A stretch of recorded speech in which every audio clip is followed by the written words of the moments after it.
arzu ederse devlet hastanesi, Tophane'den de Kapalı Çarşı bölgesine inebilir insanlar yürüyerek. Yani bu şekilde artık metroyla aynı zamanda bizim arkeolojik bölgeyi bağlamış oluyoruz. Tabii. Bu bölge. Tabii. Dolayısıyla Şeye iniyor, çarşıya inip zaten toplam 1000 metre uzunluğundaki tüm Hanlar bölgesini Kayan'a kadar, Tatarlık Köprüsü'ne kadar yani Yeşil'in sınırına kadar gezebiliyoruz. Otobüslerinde bırakıp burada zaten park sahamız var. Bırakıp otobüslerin şehir merkezinin her köşesine ulaşabiliyorlar. Büyükşehir Belediye'miz olarak Bursa'mızın ulaşılabilir bir kent, sağlıklı bir kent olması yolundaki çalışmalarımızı hızla sürdürüyoruz.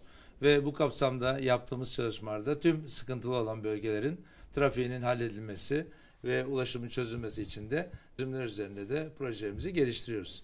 İşte bunlardan biri de artık özellikle Bursa'mızın en sıkıntılı bölgesi olan dağ etekleri bölgesi. Bursa'mızın güneyi, dağ eteklerindeki yaşayan bölgeler, mahallelerimiz. Bunların kent merkeziyle bağlantılarının kurulması ve özellikle de metro ile Bursaray ile bağlantılarının kurulması. Bir yandan mevcut teleferimizin Bursa merkezine indirilmesi, Teferruç ile Bursa merkezi, Gökdere İstasyonu ve Zafer Parkı ile ilgili bağlantı çalışmalarının projeleri hızla sürdürülürken bir yandan da kent içi trafiğini çözecek olan önemli bir alternatif projede üretmiş bulunuyoruz. Belediyemizin ulaşım birimi ile birlikte Burulaş şirketimiz, kent içi trafiğin çözümünde ve hizmetine bulunan Burulaş şirketimiz genel müdürlüğümüzle birlikte bu projemizde inşallah en kısa zamanda hayata geçirmek en büyük hedefimiz. Bu proje kapsamında Merinos bölgesinde, Kültür Parkı'nda Kuzeydoğu köşesinde, alt köşesinde Kültür Parkı'nın içinde oluşturacak bir istasyon. Aynı zamanda Merinos buradaki Bursaray istasyonuna da bağlantılı olmuş olacak. Buradan Kültür Park üzerinden aynı şekilde teleferik hattıyla birlikte devlet hastanelerine geçerek Pınarbaşı'na gelmiş oluyor. Ve Merinos istasyonu da Kültür Parkı'nın alt köşesiyle Pınarbaşı'nı direkt bağlamış oluyor. Ve bu bölgeye de ulaştırmış oluyor. Yine Pınarbaşı'ndaki istasyondan devam ederek Kuştepe bölgesine, Bursa'mızın o dağ eteklerindeki tepe bölgesine ulaşmış oluyor. Kuştepe'de teleferimiz bir yandan Yiğitali istasyonuna doğru devam ederken burada yaklaşık 650-700 metre yüksekliğindeki yaylada spor alanları, rekreasyon alanları ve mesire alanlarına halkımıza ulaştırmış olacak. Bir yandan da aynı şekilde Kuştepe istasyonundan batı istikametinde Alacaırka bölgesi ve Alacaırka'nın üzeri Aptalmurat bölgesine bir istasyon hatta ayrılmış oluyor. Diğer kolda aynı şekilde Kuştepe'den doğuya doğru İvazpaşa, Molla Fenari bölgesinde bir istasyonda bu bölgeyi taşımış oluyor. Maksem üstü.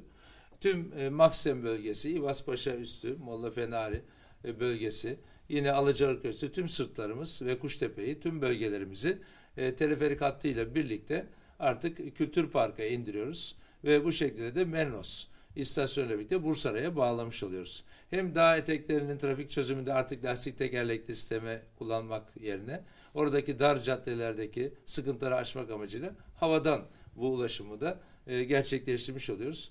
Bir yandan Kültür Park canlanıyor. Kültür Park'a yeni bir hareket de katmış oluyor.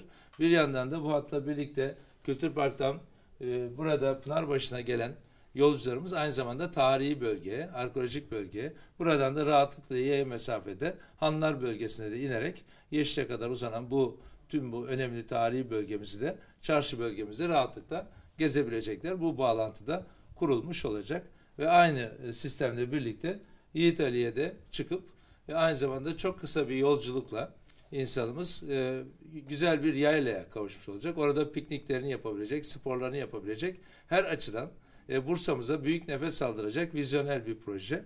Şu anda Bursa halkı tarafından da gerçekten büyük bir heyecanla bekleniyor. Hedefimiz en kısa zamanda önümüzdeki yıl içinde bunu başlayıp bitirebilmek ve 2015'in sonuna inşallah yetiştirebilmek ve bu konuda inşallah çalışmalarımızı hızlandırdık. Bursa kent içi trafiğini rahatlatacak olan, tüm üst bölgelerimizin ulaşımını rahatlatacak olan güzel bir proje. Bir yandan büyük teleferik projemizle teleferik bölgesi civarı, Molla Arap, teleferik, Zümrüt Evler bölgesi rahatlamış olacak.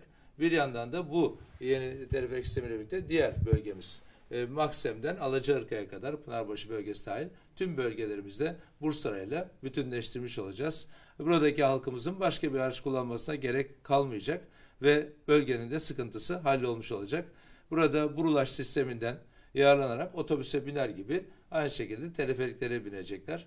Bizim buradaki amacımız sadece Bursa halkımıza bu hizmeti sunabilmek, bu konforu sunabilmek, onları rahatlatmak, onları mutlu etmek ve kent içi trafiğine önemli katkıyı sağlamak ve bizim açımızdan da oldukça uygun bir yatırımla, en az yatırımla en önemli çözümü, en büyük çözümü de üretmiş oluyoruz. İnşallah en kısa zamanda gerçekleştirip Bursa halkının da inşallah memnuniyetini sağlamış olacağız. Şimdiden tüm halkımız için hayırlı uğurlu olsun diyoruz. Çocuklar güzel bir yaylaya Evet. ulaştırmış oluyor.